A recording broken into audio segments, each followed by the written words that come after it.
fait du mal se retrouvera en train de travailler sur ta gouvernance. Parce que lorsque Dieu nous ouvre les portes, soit il nous rétablit, soit il restaure et il élève notre niveau de valeur.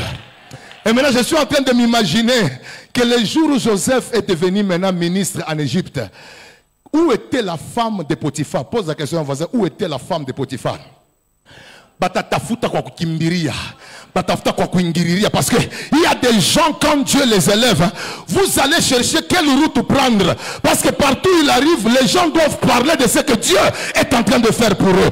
Si tu es parmi nous et que tu crois que les portes s'ouvrent pour que Dieu te rétablisse ou pour qu'il élève la dimension de ta vie, dis après moi, c'est moi.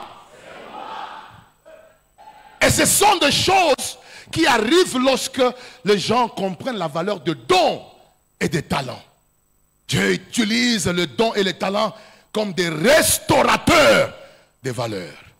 Un faiseur de songes est devenu ministre. Un prisonnier est devenu ministre. Un homme qu'on a rejeté par la famille est devenu une autorité. Et qu'est-ce que Dieu a utilisé pour restaurer la valeur d'une telle personne? Dieu a utilisé un don. Dieu a utilisé un don.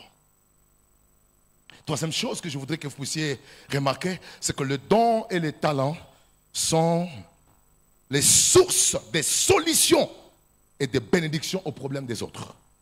Alléluia. Les dons et les talents sont les sources de solutions et de bénédictions aux problèmes des autres. Bien-aimé dans le Seigneur, tu n'es pas venu dans ce monde pour être un causeur de problèmes. Tu es venu dans ce monde pour que Dieu fasse de toi une source de solution pour le problème des autres. Et je voudrais que vous puissiez remarquer, aucune personne ne peut devenir une source de réponse, aucune personne ne peut devenir une source de solution aux problèmes des autres s'il est encore ignorant des dons et des talents que Dieu lui a donnés. Dieu fait en sorte que tu deviennes une source de solution et de bénédiction pour les autres par les dons et les talents qu'il t'a donnés. Et je voudrais insister dans la soirée d'aujourd'hui selon 1 Pierre chapitre 4 verset 10.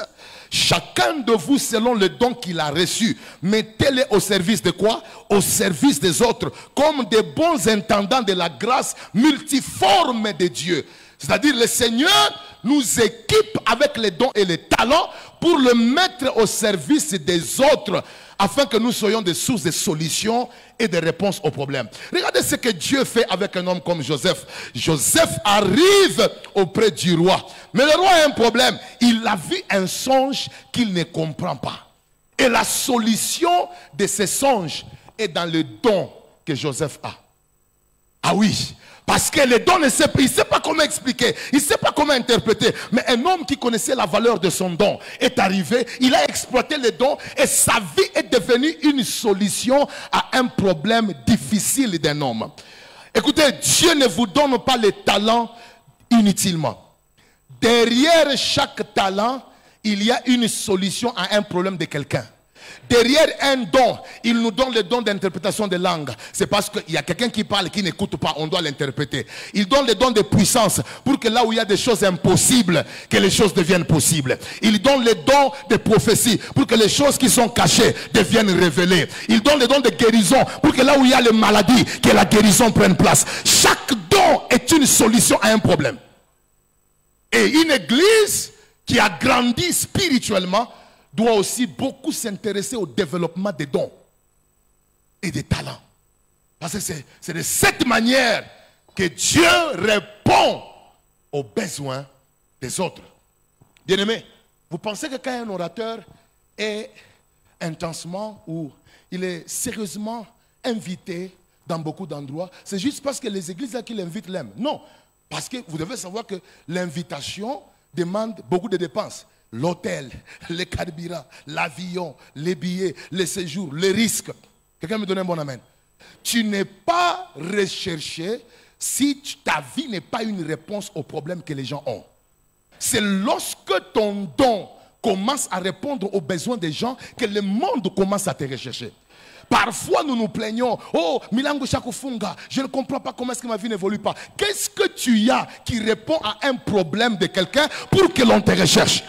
Travaille sur ton don, travaille sur ton talent. C'est la chose qui va parler pour que les gens te cherchent. Et vous savez, Église, parfois nous nous tuons inutilement. Parfois nous nous jalousons inutilement. Concentre-toi sur le don que tu as. Concentre-toi sur le talent que tu as. Au fur et à mesure que tu te donnes sur la chose va parler à ta place.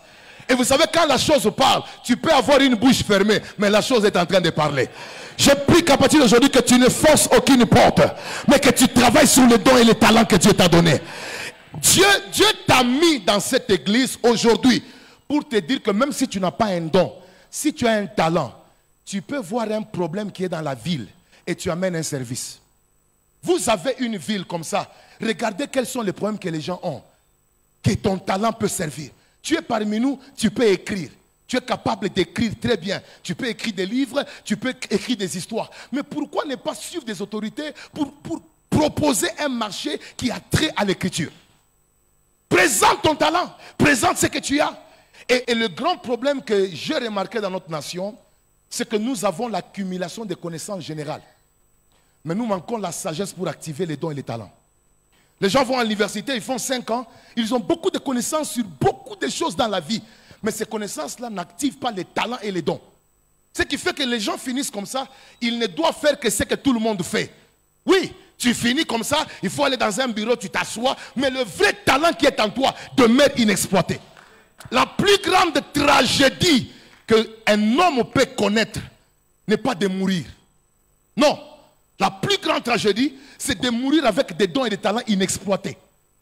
Les cimetières que nous avons ne sont pas seulement pleins de squelettes. Les cimetières que nous avons sont pleins de dons et de talents qui n'ont pas été exploités. Et c'est ça la plus grande tragédie que nous avons. C'est d'avoir des gens qui ont existé, mais qui n'ont pas révélé au monde ce que Dieu avait caché en eux. Pose la question à un voisin, qu'est-ce que tu as en toi? Et Dieu utilise le don et le talent afin de permettre à ce que ta vie puisse monter en valeur, mais aussi que ce soit une source de solution. Qu'est-ce que tu résous? Qu'est-ce que tu fixes par ton don et par ton talent? Et les gens veulent le porte, mais ils ne veulent pas exploiter les talents et les dons. Les portes ne s'ouvrent pas comme ça. Les portes ne s'ouvrent pas juste parce que tu as beaucoup prié. Non, la prière peut faire un travail. Mais quand la prière a ouvert, quand tu arrives là-bas, c'est quoi que tu amènes? Tu amènes quoi là où tu amènes? Parce que la prière a ouvert. Mais qu'est-ce que tu as? Qu'est-ce que tu as? Si maman. Qu'est-ce que tu as? Tu passes ton temps à faire quoi? Parce qu'aujourd'hui, avec les applications qu'on a sur nos téléphones, l'Internet, tout ça, les TikTok et les Facebook et tout ça, quelqu'un peut rester pendant presque beaucoup d'années, toute une année, toute ta vie, 24 heures du temps, tu passes au moins 13 heures, 10 heures devant le téléphone, au lieu de travailler sur un don que Dieu t'a donné. Si tu ne travailles pas sur le don, tu iras au cimetière comme une chose non exploitée.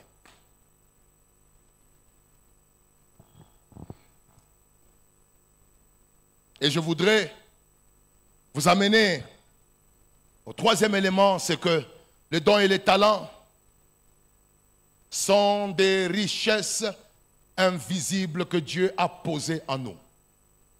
Ah oui. Des richesses quoi? Invisibles que Dieu a posées quoi? En nous. Pour nous bénir et bénir les autres. Les dons et les talents sont des richesses invisibles. Un pauvre n'est pas celui qui n'a pas l'argent, mais plutôt celui qui est ignorant des dons et de ses talents. Tout le monde est riche, mais qu'à condition qu'il découvre le potentiel qui sont cachés en lui. Conditionner la richesse à l'argent, c'est limiter le nombre de ressources et de richesses que Dieu nous a données. Je répète, le don et les talents sont des richesses invisibles. Des richesses quoi? Invisibles. Que Dieu a déposées en nous pour nous bénir et bénir les autres. De la même façon que Dieu a caché les plus grandes richesses sous la terre, il a aussi caché en nous de dons et des talents. Quelqu'un peut dire amen? Est-ce que savez-vous que les plus grandes richesses de la terre ne sont pas à la surface de la terre? les plus grandes richesses de la terre sont enfouies sous la terre. De la même façon que Dieu a enfoui les richesses sous terre, c'est de la même façon qu'en chacun d'entre nous, Dieu nous a créés avec des potentiels. Il nous a créés avec des dons et des talents qui sont appelés à nous bénir. Parfois, ce que tu cherches en dehors de toi est en toi. C'est pourquoi vous allez remarquer, l'homme qui a eu Caïn et Abel, qui sont devenus sa continuité, sa gloire et sa richesse, parce que la Bible dit, les enfants sont une couronne et une bénédiction qui vient de l'Éternel. Mais vous serez étonné que les enfants là étaient en lui par Ève qui a été tirée de lui. Parce que Dieu le fait endormir et puis il tire de son corps une côte avec laquelle il fabrique quoi? La femme. Et c'est avec la femme qu'il trouve quoi? Les enfants. En d'autres termes, et les enfants et la femme, tout s'était caché en qui? En lui. Parfois, ce que nous cherchons à l'extérieur de nous est en nous. Et les dons et les talents, Dieu les a déjà cachés en nous. Il est question simplement de faire ce qu'on appelle en anglais self-assessment. C'est-à-dire, c'est une façon personnelle d'identifier les ressources et les talents qui sont en toi. C'est important. C'est pourquoi dans la vie, vous n'allez pas beaucoup faire de grandes choses si de temps en temps, vous n'avez pas le temps de vous asseoir dans un endroit calme où personne ne vous parle, où vous êtes seul. Dans la vie, il faut avoir des moments où vous restez seul, vous-même, pour réfléchir. La Bible dit, celui qui réfléchit trouve le bonheur. Être trop dans un endroit où il y a beaucoup de bruit, tu risques de ne pas être concentré sur ce que Dieu a mis en toi et tu risques d'être trop concentré sur les autres. Chacun d'entre nous ici a des richesses en lui. Est-ce que savez-vous qui était l'homme le plus riche en Égypte en blé? Quelqu'un veut dire après moi en blé? L'homme le plus riche en blé, c'était Joseph. Mais dites-moi, qu'est-ce qui lui a donné accès à cette richesse? C'était les talents. C'était le don. C'est le don qui a fait que, à cause de la position qu'il a eue par les dons, que les richesses et le blé puissent les suivre. Ah, je déclare que tu n'es pas pauvre. Ah oui, j'ai dit que même s'il y a l'absence de l'argent, mais il y a l'absence d'autres richesses qui sont attachées à ta vie. Si tu es parmi nous, que tu négliges les dons et les talents, à partir d'aujourd'hui, valorise les choses qui sont en toi. Même si c'est un petit don, même si toi tu crois que ça ne peut rien donner, mais à partir de ce qui est petit, Dieu peut faire ce qui est grand. Rappelez-vous, dites-moi église, il y avait 5000 hommes, mais Dieu a utilisé combien de pains et de poissons? Donnez-moi le nombre de pains. Donnez-moi le nom des poissons. Parfois, Dieu n'a pas besoin de commencer avec beaucoup. Le peu de dons et de talents que tu as, même si c'est un seul talent, Dieu peut l'utiliser pour répondre aux besoins de beaucoup de gens. Et la grande richesse que tu as est attachée au talent. C'est attaché aux dons que Dieu t'a donnés. Il faut valoriser, il faut identifier les dons et les talents qui sont en toi. Je pose un peu la question à un voisin. Est-ce que tu connais combien de dons et de talents que tu as? Yes. Combien de dons et de talents? Attention, est-ce que savez-vous que vous pouvez être parmi nous, vous êtes de la catégorie de ceux qui ont 5 talents, mais de toute ta vie, tu n'as exploité que 2. Parce que derrière chaque talent, il y a des portes spécifiques qui doivent s'ouvrir. Je vous donne mon témoignage. Moi, Dieu m'a donné beaucoup de talents, il m'a donné beaucoup de dons. Et je ne suis pas entré dans toutes les portes juste en prêchant. Je suis entré dans d'autres portes parce que quelqu'un m'a vu jouer au piano. Et à cause du piano, je suis allé dans un milieu. Et arrivant là-bas, ils ont vu que pendant que je jouais, les gens étaient délivrés. Ah, tu délivres aussi les gens. Ok, ça va. Arrivant là-bas, tu peux exhorter. J'exhorte. Ah, tu prêches aussi. Chaque don peut faire l'introduction d'un autre don. Plus tu développes les talents, plus tu as multiples accès à des horizons. Pose la question à ton voisin, combien de dons as-tu? Je vis beaucoup de gens, avant qu'on l'épouse, il était à la chorale. Dès qu'il s'est marié, paf, namutoto kunaishi. Jusqu'à aujourd'hui, Saouti inakuwa ekilea awimbagetel. Cependant, derrière ces dons-là, si tu avais persévéré, peut-être que Dieu devait t'ouvrir d'autres portes. Ce qui m'étonne, papa, avec les Américains, c'est que quand vous allez en Amérique, vous trouvez la chorale où il y a des papas de 60 ans, des mamans de 65 ans, de 70 ans. Ils chantent, la gloire de Dieu se libère et leurs vies sont prospères. Mais il n'y a que chez nous au Congo, en Afrique, où quand quelqu'un a accédé à un certain âge, où il a accédé à certaines responsabilités, des choses qu'il faisait dans la jeunesse, il les arrête. Et quand tu les arrêtes, qu'est-ce que tu as fait? Tu as tué des ressources. Tu as tué des richesses que Dieu pouvait utiliser pour te faire accéder à des portes. Dis à un voisin, réveille les dons, réveille les dons. Dis-lui, réveille les dons et les talents. Il n'est pas encore trop tard. Je viens déclarer le réveil par les dons. Je déclare le réveil par les talents. Si tu me dis un bon amen, que quelque chose bouge en toi. Alléluia. Et j'ai envie de prophétiser, personne ne quittera cette salle sans que le don qui est en lui ne soit ranimé. Le monde a besoin de te découvrir. Le monde a besoin de savoir ce que Dieu a placé en toi. Ne quitte pas le monde sans qu'on ne goûte à ce que Dieu a planté en toi. Ah, la Bible déclare, le monde attend avec ardent désir la révélation des fils. J'aimerais dire que tu es assis à côté de quelqu'un que tu ne connais pas, mais qui sera une révélation pour 2025. Celui qui me donne un bon amen, tu deviens une révélation. Ah oui, les gens diront, mais il était toujours mon voisin. Mais je suis étonné, je le vois à la télé. Comment il fait ça? C'est parce que quand on découvre les dons, on devient une révélation. On devient une révélation. Bien-aimé, ne commets pas l'erreur de mourir avec les dons non exploités. Ne commets pas l'erreur d'écraser des talents que Dieu t'a donnés. C'est pourquoi j'avais pris la résolution très tôt dans ma vie. Je suis devenu pasteur dans mon église, mais quand tu viens dans mon église, tu me trouves au piano. Il y a un secret là-bas, il y a un secret. Et puis il ne faut jamais quitter dans les talents qui t'ont présenté. Il ne faut jamais laisser les talents qui t'ont quoi? Qui t'ont présenté. Chaque mardi et samedi, je suis à la répétition comme un choriste. Je me rassure que je développe les talents. Pourquoi? Parce que là où la prédication n'ouvre pas, là où la musique n'ouvre pas, là où le talent qui est caché en toi là, va ouvrir. Ça va ouvrir. Et je voudrais vous amener rapidement vers un autre élément très important. C'est que le don et les talents sont les investissements de Dieu en nous. Les investissements de Dieu en nous pour le servir. Quelqu'un dit pas pour le servir. Ah oui.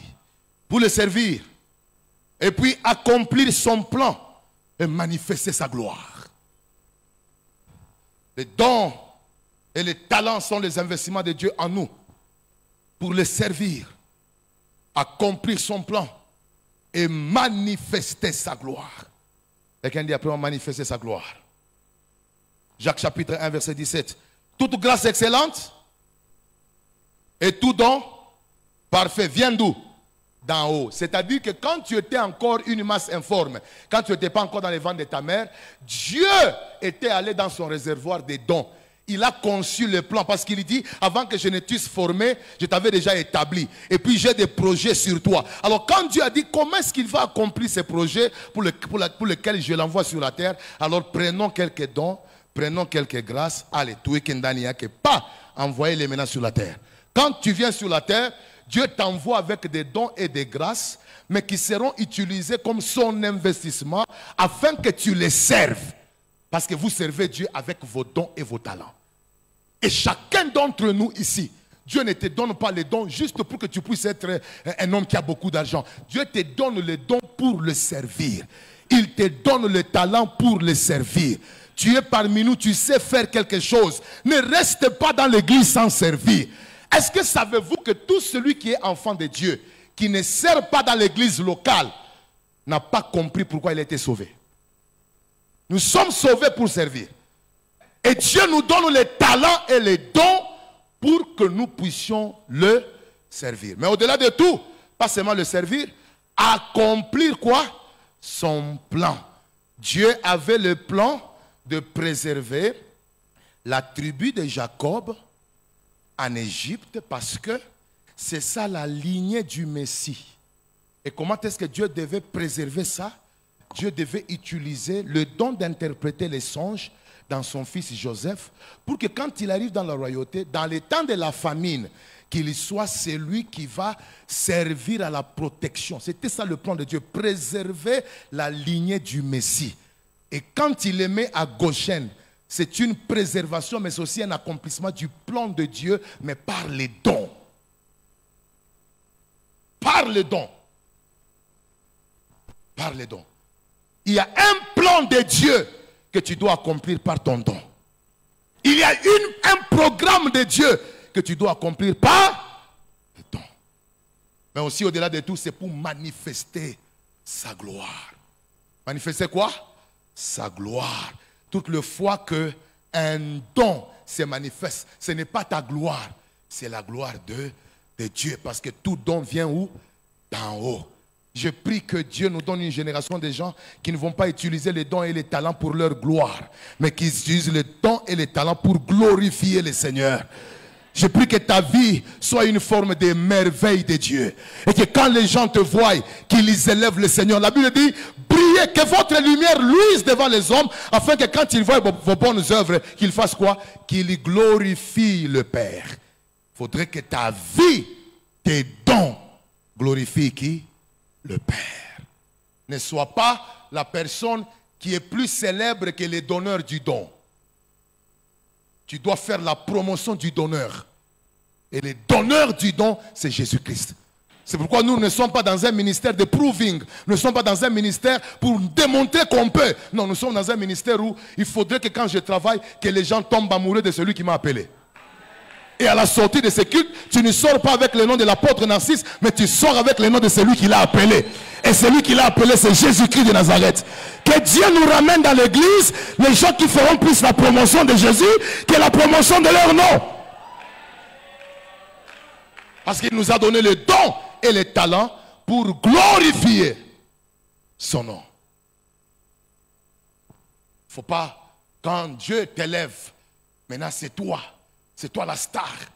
C'est toi qui parles. Et puis, en lisant les Écritures, j'ai compris que tous les hommes que Dieu a utilisés pendant longtemps, ils avaient une stratégie de répondre quand on les appréciait. J'ai vu ça avec Joseph, j'ai vu ça avec David, j'ai vu ça avec Daniel. On lui dit, waouh, j'ai appris que toi tu interprètes les songes. Il dit, ce n'est pas moi, c'est Dieu. Et puis David arrive devant Saül. Il lui dit, mais toi tu es capable de battre Goliath? Il lui dit, non, le Dieu qui m'a délivré de la guerre du lion me délivrera encore de ces Philistins. On amène Daniel devant le roi. On lui dit, j'ai appris que toi tu interprètes. Il lui dit, Dieu est capable de révéler les secrets cachés du cœur des hommes. Je prie qu'à partir d'aujourd'hui, chaque fois que tu reçois des éloges, que tu retournes la gloire à celui qui fait tout et qui agit par toi. Parce que le don et le talent sont donnés par Dieu pour manifester sa gloire. Manifester sa gloire. Lorsque Dieu nous utilise, c'est la gloire qui lui revient. C'est sa puissance qui est manifestée. Donc, mon bon amen, je prêche. Et je voudrais terminer mon enseignement pour que l'on prie un peu en disant à l'église, notre utilité, écrivez cette vérité, notre utilité dans le royaume de Dieu et dans le monde dépend de l'exercice de nos dons et de nos talents. Notre utilité dans le royaume de Dieu et dans le monde. Quand je parle du royaume de Dieu, voyez l'église, voyez le contexte chrétien. Notre utilité dans le royaume de Dieu et dans le monde, c'est-à-dire en dehors de l'église, en dehors du contexte chrétien, dépendent de l'exercice de nos dons et de nos talents. 1 Pierre 4, 10. Chacun de vous, selon le don qu'il a reçu, mettez-le au service des autres. Mettez-le au service des autres. 1 Corinthiens 12, 7. À chacun, la manifestation de l'esprit est donnée pour l'utilité commune. L'utilité commune. Dieu nous donne le don pour qu'on soit utile. En d'autres termes, quiconque n'exerce pas son don ou son talent sera inutile aux yeux des hommes et aux yeux de Dieu. L'utilité. Il y a des gens qui n'ont pas d'utilité parce qu'ils n'exercent pas les dons. Et j'aimerais dire à l'église, le manque d'utilité aux yeux de Dieu attire la malédiction de la sécheresse et de la mort prématurée. le manque d'utilité. Le manque d'utilité. Oh Seigneur Jésus, fais-nous grâce. Le manque d'utilité aux yeux de Dieu attire la malédiction de la sécheresse et de la mort prématurée. Regardez Matthieu, Marc chapitre 11, 13 à 14. Voyant un figuier sur le bord du chemin, Jésus s'en approcha, mais il n'y trouva point que de faire. Et il dit que jamais tu ne portes de fruits. Et à l'instant, le figuier sécha. Quelqu'un peut dire amen? Le figuier a séché, pourquoi? Parce que le figuier n'était pas utile aux yeux de Christ. Toutes les fois que tu n'opères pas, tu n'accomplis pas ta mission par les dons et par les talents que Dieu t'a donnés, tu deviens un candidat à la sécheresse. Il a été frappé de sécheresse parce qu'il n'a pas produit. Même celui qui avait les talents et qui l'avait caché, il avait été aussi frappé d'une malédiction. Quelqu'un peut dire amen? On lui a arraché même ce qu'il avait. Tu n'as pas le droit de t'asseoir sur les dons et les talents que Dieu t'a donnés. Jésus dit quoi? Luc 13, 6 à 8. Il dit, un homme avait un figuier planté dans sa vigne. Il vint y chercher du fruit, n'en trouvant point. Alors il dit au vigneron, voilà 3 ans que je viens chercher du fruit à ces figuiers. Je n'en trouve point. Coupe-les. Pourquoi occupe-t-il la terre inutilement? Tout celui qui ne travaille pas dans ses dons, qui ne travaille pas pour rendre service par le don et les talents, occupe la terre inutilement. Et c'est pourquoi il y a des gens, même quand la mort arrive, Dieu ne voit pas pourquoi les garder. Oui, parce qu'il sert à quoi?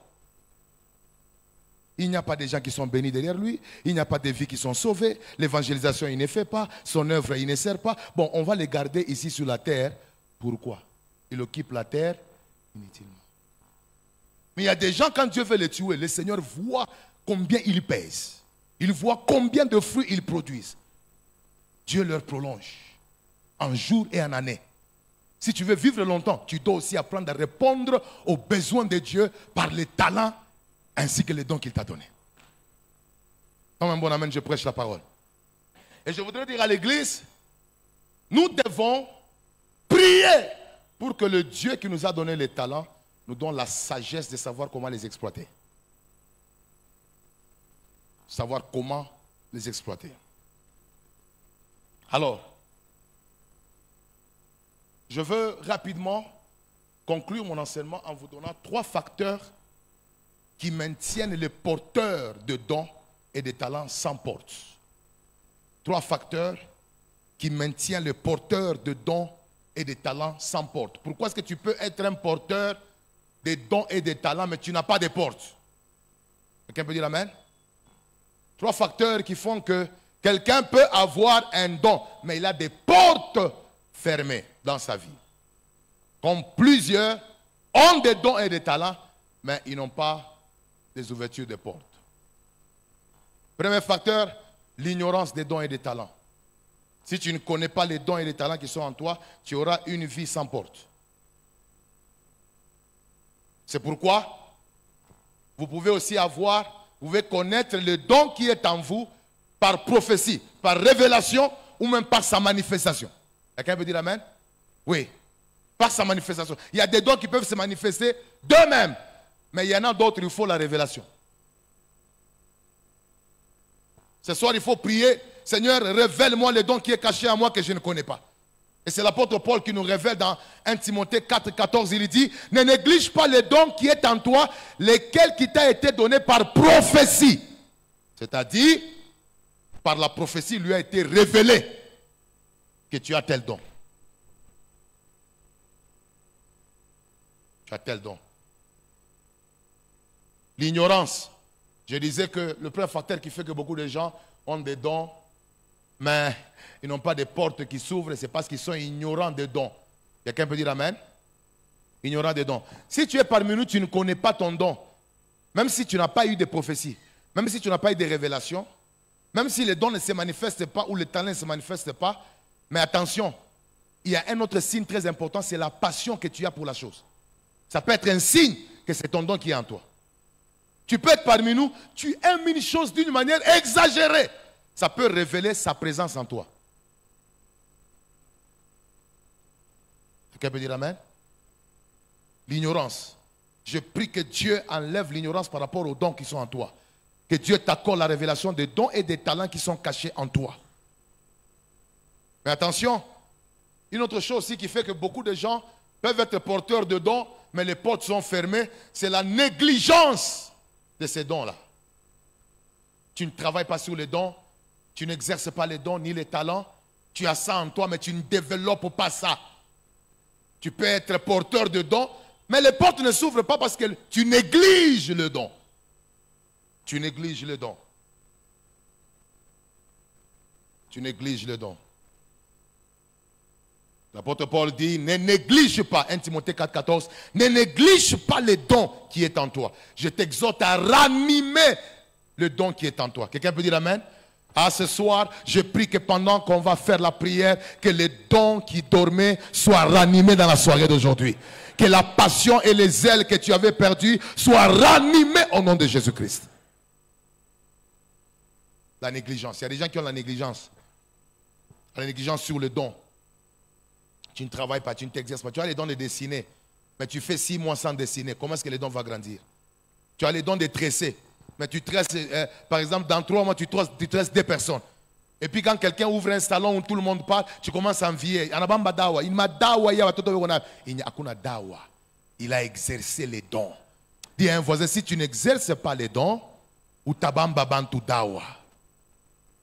Exerce le don. Quelqu'un peut dire amen?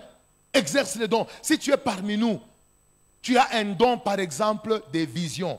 Tu as un don des prophéties. Tu as un don des guérisons. Tu sens qu'en toi, il y a une onction de guérison. Même si à l'église, on ne te donne pas l'occasion de prier pour la... Va évangéliser à l'hôpital. Angaria malari kamaniba 5. On est évangélisé, on est Mungu mina libéré grâce à la guérison batunzu. Et quand tu vas voir un paralytique marcher, ne sois pas étonné. Tu n'as pas besoin d'être un pasteur pour qu'un paralytique marche. Étienne n'était pas pasteur, mais il a guéri des malades, il a délivré des possédés. Les dons n'ont pas besoin d'un titre pour fonctionner. Mais la plus grande maladie de chez nous, c'est quoi? C'est que si quelqu'un découvre un don, il a compris qu'il doit faire l'église. On ne fait pas l'église parce qu'on a un don. D'ailleurs, les plus grands pasteurs qui ont des grandes églises n'ont même pas beaucoup de dons charismatiques. Vous dites la vérité?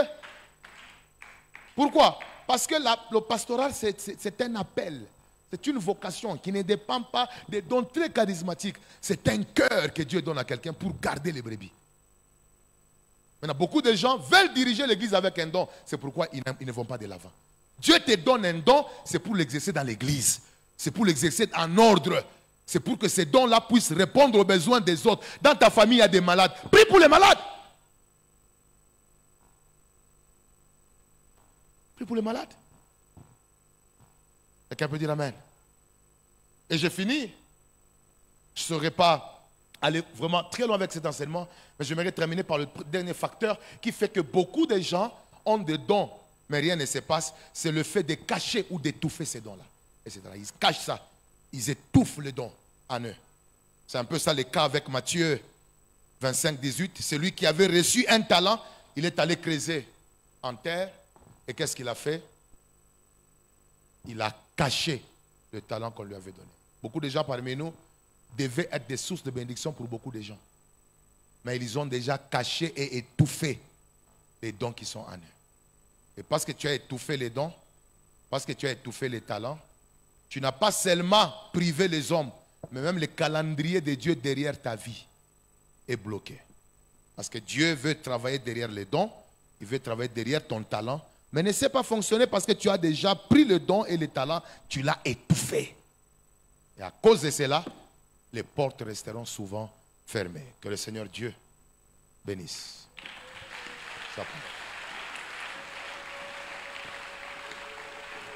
Si tu as été béni par ce message, je veux que tu pousses des cris de joie pour le Dieu qui t'a parlé et qui t'a restauré. Nous sommes debout. Nous voulons prier pour la restauration et la ranimation de dons. Quelqu'un peut dire amen? Nous voulons prier pour la restauration des talents, même du zèle et de la passion attachés à nos talents. Pourquoi on a zèle pour faire quelque chose. Mais il est zèle chaque fois. Il est patient chaque côté. Mais Dieu te rappelle que derrière ces dons et ces talents qu'il avait posés en toi, il y avait des portes qui devaient s'ouvrir. Et nous voulons ce soir faire une forte prière, demander au Saint-Esprit de restaurer les dons, de restaurer les talents. Quelqu'un peut dire Amen? De restaurer les potentiels qui sont en nous, qui peuvent nous ouvrir les portes. Quelqu'un peut dire Amen? Pour en tout cas, on a don, il y a ma langue. On a justement ma langue mingi facilement. Et vous savez, moi j'ai des gens qui sont en Afrique du Sud, qui n'ont pas fait les études comme certains d'entre nous, qui ont des diplômes en master, qui ont des PhD. Ils n'ont rien fait. Ils ont eu seulement un simple diplôme. Mais parce qu'ils peuvent parler l'espagnol, ils peuvent parler le swahili, ils peuvent parler l'anglais. Ils ont des maisons, ils ont construit, ils sont bénis, ils sont des millionnaires, pendant que certains ont des diplômes qui n'ont rien donné. Parfois, la gloire que tu cherches n'est pas dans les diplômes, c'est dans les talents et les dons que Dieu t'a donnés. Ce qu'il faut simplement faire, c'est ajouter au talent peut-être quelques formations, quelques connaissances. Mais ce sont des richesses que Dieu t'a données. Nous voulons faire une forte prière. Saint-Esprit, ouais mes talents, ouais mes dons. Ouais, les richesses qui sont cachées en moi. Nous claquons les mains et nous prions au nom de Jésus-Christ.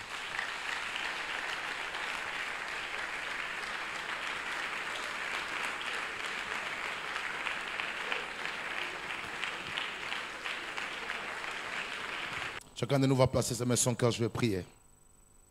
Père, tu es le Dieu qui pose des talents et des grâces dans les croyants. Je prie qu'après ces messages, qu'il y ait activation de dons qui dormaient. Je prie que tu restaures la vie de tout celui qui a un don, un talent. Renouvelle la passion d'exercer le don. Renouvelle le zèle d'exercer le don. Renouvelle l'esprit de consécration face au don. Renouvelle la capacité de fonctionner dans le don et les talents que tu as posés en eux. Ce sont des instruments qui donnent, qui élèvent et qui restaurent la valeur, qui amènent l'utilité dans la vie de chacun d'entre nous. Ma prière est qu'au travers de ce message, que tu accordes à tout le monde la grâce d'accéder aux portes par le don et par les talents. Nous prions que ce message ne soit pas simplement événementiel, mais que ça change le cours de leur histoire. Et que ça les amène à se frayer des chemins là où il n'y avait pas de chemin. Je prie de la même façon que tu nous as montré que le don et les talents font de nous des recherchés, que le monde les cherche. Et que tu les amènes à devenir le besoin des autres dans lesquels ils vont trouver la solution. J'enlève toute négligence par rapport aux dons. Je chasse toute négligence par rapport à l'exercice et l'exploitation de dons et de talents. Je prie que tu leur accordes un esprit de travail. Car il est écrit que si vous voyez un homme habile dans son ouvrage, il ne se tiendra pas devant les hommes obscurs. Il se tiendra devant des rois. Seigneur, je prie que le don que tu leur as donné puisse attirer des grandes plateformes sur lesquelles ils auront des grandes visibilités. Que Dieu vous bénisse et que sa grâce vous restaure au nom de Jésus-Christ. Amen. Merci. Est-ce qu'on peut acclamer très fort pour le roi? Merci. Alors nous allons donner nos semences au Seigneur. Merci, que Dieu vous bénisse. Est-ce que quelqu'un a été béni ce soir par la parole? Acclamons très fort pour le roi des rois. Praise the Lord. Père, nous bénissons les semences que chacun de nous est en train de donner par rapport au message et par rapport à cette saison. Nous voulons que tu les ouvres les portes et que tu puisses activer la manifestation des talents et des grâces. C'est en ton nom que nous avons ainsi prié et nous disons Amen. Merci, Dieu vous bénisse.